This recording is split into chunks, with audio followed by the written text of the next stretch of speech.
Eto naman sinisisi ngayon ng madla si Barbie Fortesa dahil umano'y wala silang napapabalitang magkasamang proyekto ni David Licauco. Pero giit ng ilan, hindi rin naman lingid sa publiko na nadadawit din si David sa mga issue ng pakikipag-date sa iba. Kaya di-deserve ni Miss Barbie ang masisi rito. Paano nga naman, di ba Kuya Romel, may mga pagkakataon talaga na spotted itong si David at saka itong sinasabi nilang non-showbiz girlfriend niya na ang pangalan ay Alex. Di ba? So papaano nga naman daw bibigyan ng proyekto yung dalawa kung parang parang bumibitaw na sila sa tambalan. Correct. Kaya Kasi, nga ipapareha na si David kay Jillian eh.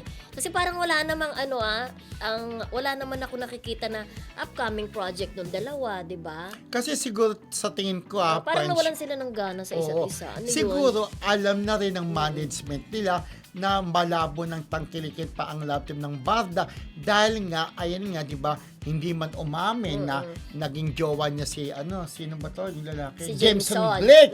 Na ilang beses silang nalilik, lagi silang nakikita. Spotted together kung saan sa mga takbo-takbuan, mga ranranan, di ba? Oo. So, Tapos yun, hindi na spotted isang araw, hindi na spotted. Oh, dahil nga di umano. Tapos nung tinanong si Barbie ay wag na natin pag-usapan, iwas na. Oo. Ayaw nang tanungin tungkol kay Jameson. samantalang dati kilig-kiligan. Oh, kilig-kiligan. So parang sinasabi, sila yung naging magjowa na naghiwalay rin. Pero wala pa rin inaamin na naging sila.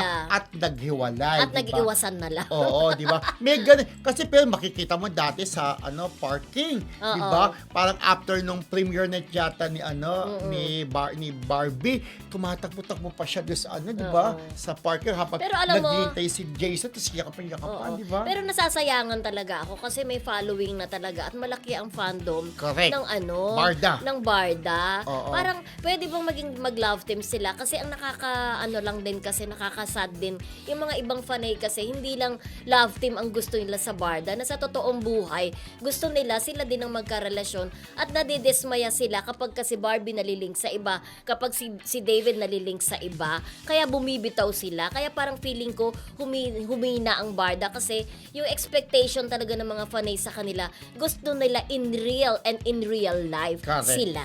Pero di ba, Oo. kadalasan naman talaga ng mga love teams ay nagiging totohanan, nagiging Yes. magjowa. Pero may isang love team na tinangkilik pa rin ng bonggang-bongga kahit hindi naging magjowa. Si Bea at si John Lloyd, di ba? Naalala mo, hindi naman sila umamin. Nagkaroon ibang jowa si Bea, si Miko, sa Malagit Tawang Kaluluwa, di ba? Si Miko, tapos ito, nagkaroon yung fashion designer si John Lloyd. Pero tinangkilik pa rin. Naging sila rin ni Angelica. Tama ba naging sila ni Angelica? Diba? Yes. Pero naalala ko, nandun tayo One More Chance, punong-puno. Kahit na hindi sila magjowa, nagkaroon to, second chance. Diba? Sequel. Second chance. Grabe, nag-welcome. Kala namin kami lang ni Mildred nakaupo. Tsaka si John Pantanilla ba kasama natin? O si Rodel. Humahangos yung mga tao din sa sinaan. Nagulat kami. Ganon pa rin sila tinangkilik. Kahit hindi na sila naging magjowa. Diba? Kasi mahusay naman talaga silang artista. Kasi ang ganda ng chemistry ang ganda rin nila naman eh. kasi ng project na napupunta sa kanila. Correct.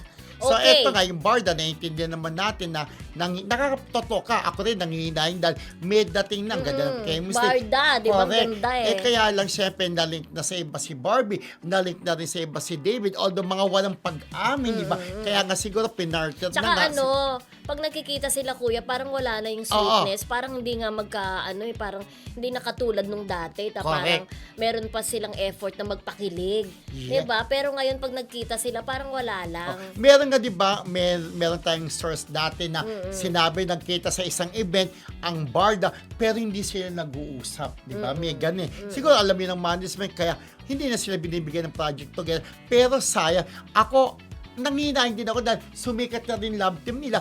Tapos, ang dami-dami nilang mga fan na until now talagang nag-expect pa rin na magkaroon ng reunion project ang Barda. Pwede pa naman ako, naniniwala ako, di ba? Okay.